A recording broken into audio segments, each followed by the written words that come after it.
Well, now that the fight's over, we can talk about it even more in depth. Amir Khan got his hand raised in a fight that I don't know if he won. I had to go back and look at the fight again, and in the later rounds, I did give a lot of those to Khan big, and I think he needed them because I had Algeri winning the fight. I mean, it's some swing rounds in there, but you could either go 7-5 Algeri, 7-5 Khan.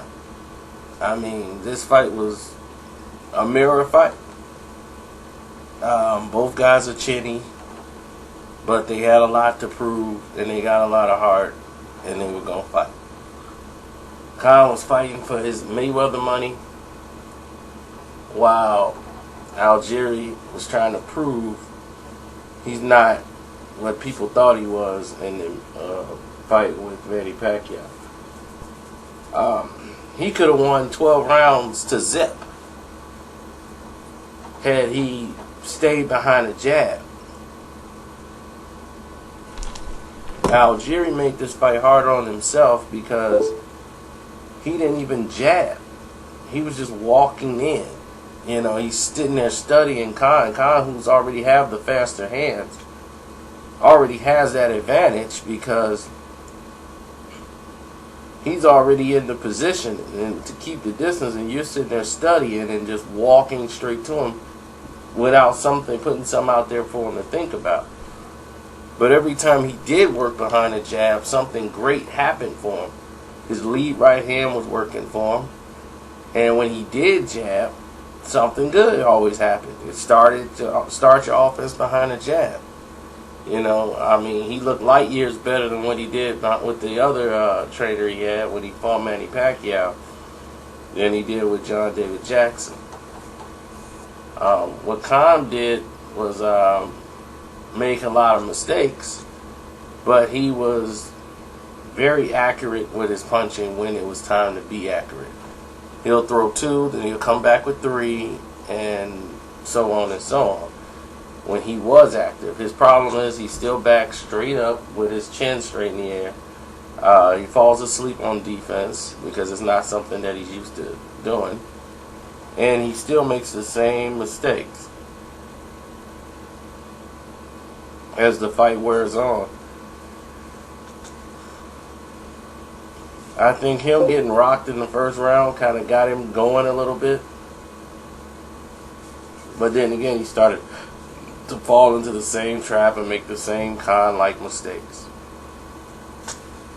Then someone said, "Oh, you didn't make a response video for Andre Dirrell," because I talked about it on the show. That's the reason why I didn't do it, but if you want me to, I'll talk about it right now. Dirrell basically won a second half of a fight and made a comeback in a fight where he got dropped because his footwork was poor.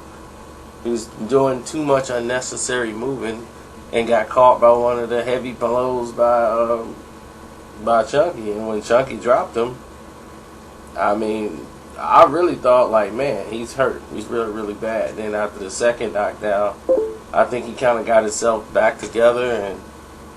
And the problem is that Chunky problem is he runs out of gas.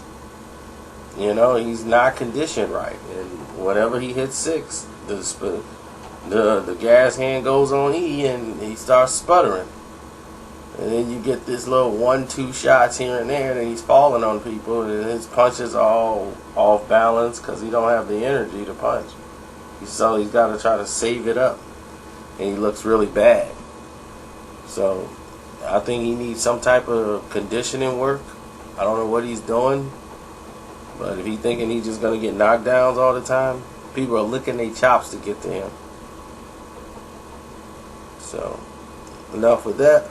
Fortuna, he looked pretty strong, showed a lot of conditioning for a fight that a lot of people thought was going to go maybe 4 or 5 rounds, including himself.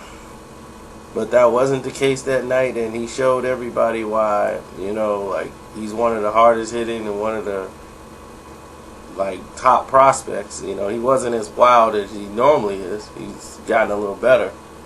But he's a work in progress, and congratulations on him winning the title over Vasquez. And that should cover everything. I'm out.